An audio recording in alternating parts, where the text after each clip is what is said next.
Hi friends, just a little follow-up video I wanted to talk about was doing some self-assessment. So when I'm teaching students, I talk to you about using your artist eyes. And using your artist eyes to see the shapes and create them on your own rather than just continuous tracing over and over. I think that seeing those shapes and forming them on your own is going to build muscle memory faster than endless tracing, which is why I developed this curriculum. But a second part that I always encourage students is self-assessment. So I'm going to go through this lesson here. This is lesson 5. We've now learned several lowercase letters. If they need to trace over the model, they could definitely trace, and then there's space next to it. My general rule is just to fill in any empty space. So I'm going to work through this. Just a reminder, if you are in the online course, I talk about that optimal writing zone. So rather than keeping our letters continuously connected, which we do want to do in cursive, shifting the paper is really going to help us keep our best posture. So it's okay to stop and shift the paper as you get to the end of the line and need to start over. Okay, here we go.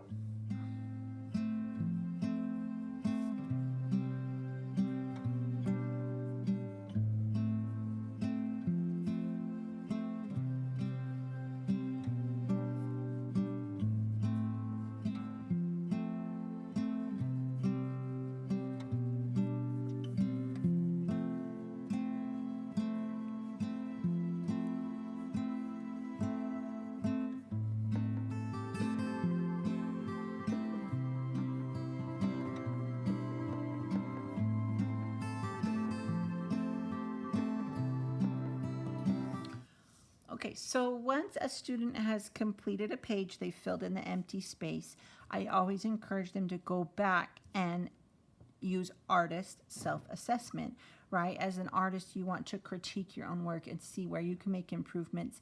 And penmanship in itself is its own art form. So if I were to go back and look over my worksheet, I would look and see, okay, this space here and this space, this is much wider, this is skinnier. That's something that's not super consistent.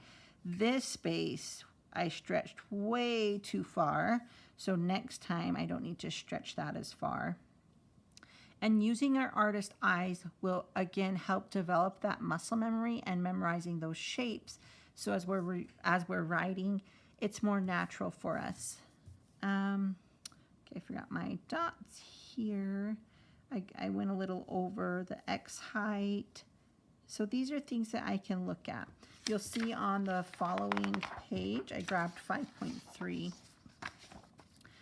When I was creating these worksheets, I did put in some examples. With an X, that means that's not correct, right? So if I was writing jumbo, I'd want to make sure that this does not cross below and it crosses at the X height. So there are some samples where it's, oh, see, I did that again. It crossed too low. So I'm going to try it again. There we go. That crossed right at the X height, so that looks much nicer. And that is a way that I would self-assess my work.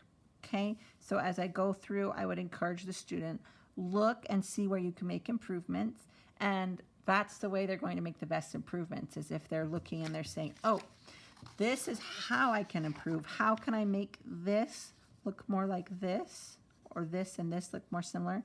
I can make that connection shorter. So I really, truly encourage students to look over their work, have a parent look over their work and kind of guide them through that thought process. For our younger students, for our older learners, they should be able to look at it and see where they can make improvements. Again, I truly feel that penmanship is an art form in itself, and I think if we're using artist eyes and not just tracing to get through the page, and we truly want to develop penmanship and instill that in our students, that your penmanship is yours and you can make it as beautiful as you want if you take the time to really critique it and develop that muscle memory. So that's another tip I have for you as you're working through the curriculum. Let me know if you have other questions. I'm always happy to answer and send out examples. Happy writing, and I will catch you in the next one. Thanks, guys.